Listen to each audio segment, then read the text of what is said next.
News కు స్వాగతం. 24 గంటలు కాదు, ఒక సెకనులో మీ ముందుకు. మచిలీపట్నంలో ఆహార భద్రతా అధికారుల తనిఖీలు నిబంధనలు పాటించని కారణంగా కేసు నమోదు చేసిన అధికారులకు అందిన సమాచారం మేరకు మచిలీపట్నంలో నూతనంగా ఏర్పాటు చేసిన మిస్టర్ నట్స్ షాపుపై ఈ రోజు ఆహార భద్రతా అధికారులు తనిఖీలు నిర్వహించారు.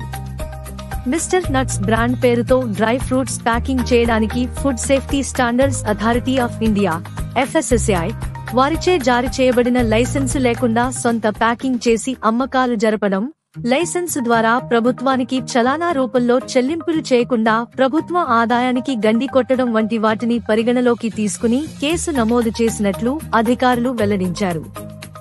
గడువు తేదీ ముగియకుండానే జీడిపప్పు పురుగులు పట్టుకోవడం, ఖర్జూర పండ్లు వాసన రావడం వంటిని పరిశీలించి పరీక్షల నిమిత్తం నమూనాలు సేకరించారు. వీటిని ల్యాబ్ పరీక్షలకు పంపుతున్నామని, రిపోర్టుల ఆధారంగా తదుపరి చర్యలు ఉంటాయని అధికారులు తెలియజేశారు.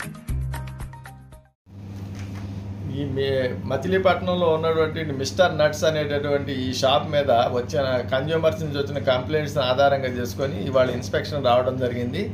ఇక్కడ వీళ్ళ వేసే ప్యాకెట్ల మీద కొన్ని లేబులింగ్ రూల్స్లో వైలేషన్స్ ఉండటం వల్ల దాని మీద కేసు నమోదు చేయడం జరిగింది.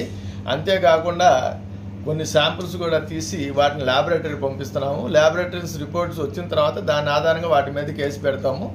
ఆల్రెడీ లేబులింగ్ రూల్స్లో లేదు కాబట్టి ఒక కేసు నమోదు అయ్యి ఉంది. అంటే ఏం కంప్లైంట్ వచ్చింది సార్? కంప్లైంట్ జీడిపప్పు గుండ్లలో పురుగులు వచ్చినాయని వచ్చి అది శాంపుల్స్ తీసాము. ప్లస్ తర్వాత ఈ లేబుల్స్ కూడా చూస్తే ఈ లేబుల్స్ అన్నీ యాక్ట్కి అనుగుణంగా లేవు. దాని మీద అదొక కేసు నమోదు చేయడం జరిగింది. అంటే మచిలీపట్నం ఇంకేమైనా ఉన్నాయి? ఇది ఒక్కటే ప్రస్తుతానికి ఇచ్చారు. సరే, మళ్ళీ ఇంకేదైనా కంప్లైంట్స్ వస్తే మళ్ళీ వస్తాం.